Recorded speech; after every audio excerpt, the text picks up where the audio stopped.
Setelah Sumpah Palapa dan Sumpah Pemuda, Anies Mata pelopori Sumpah Tekad Indonesia sebagai sumpah ketiga. Ketua Umum Partai Gelombang Rakyat Indonesia Anies Mata menilai Sumpah Palapa yang digaungkan Mahapati Kerajaan Majapahit Gajah Mada bisa menjadi spirit untuk mengakhiri pembelahan sosial dan politik yang terjadi di masyarakat. Residu pembelahan hingga kini tak kunjung usai, bahkan mulai menunjukkan peningkatan eskalasinya jelang pemilu 2024. Ada dua sumpah yang menginspirasi kami di Partai Gelora. Pertama Sumpah Palapa dan kedua Sumpah Pemuda. Kedua sumpah ini menjadi ilham bagi para pendiri bangsa yang saat itu ingin merumuskan identitas baru bernama Indonesia. Kata Anies Mata pada acara Gelora Talk 4 dengan tema pembelahan politik di jagat media sosial, residu pemilu yang tak kunjung usai, Selasa 22 Juni 2021. Anies Mata mengatakan Sumpah Palapa Gajah Mada memberi ilham bagi tokoh pemuda Muhammad Yamin untuk mempelopori lahirnya Sumpah Pemuda. Narasi panjang yang dituliskan Muhammad Yamin adalah tentang bagaimana Gajah Mada bisa mengkonsolidasikan seluruh potensi dan fokus menyelesaikan krisis sistemik yang terjadi saat itu.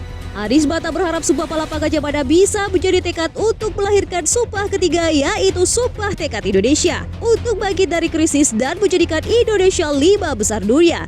Sementara Sekretaris Jenderal Partai Gelora Indonesia Mahfud Siddiq menilai jika pembelahan sosial dan politik di masyarakat tidak diakhiri, bisa menyebabkan terjadinya kegagalan bernegara. Pembelahan sosial dan politik yang terbiarkan, residunya akan semakin mengental dan dapat menyebabkan kegagalan bernegara. Kita perlu reengineering media sosial, kata Mahfuz.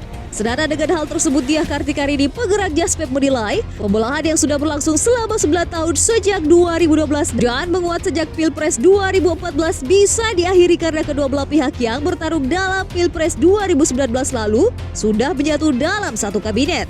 Politikal aktor seharusnya menjalankan kampanye rekam jejak prestasi, bukan lagi kampanye saling menyerang, dikarenakan kedua petarung Pilpres 2019 sudah menyatu. Peneliti komunikasi dan politik Guntur F. Prisanto turut menyoroti peran partai politik dalam mengatasi pembelahan sosial politik di media sosial. Meskipun pembelahan sosial adalah keniscayaan dalam politik, menurutnya partai politik memiliki tanggung jawab untuk mencairkan konstelasi sosial politik tersebut.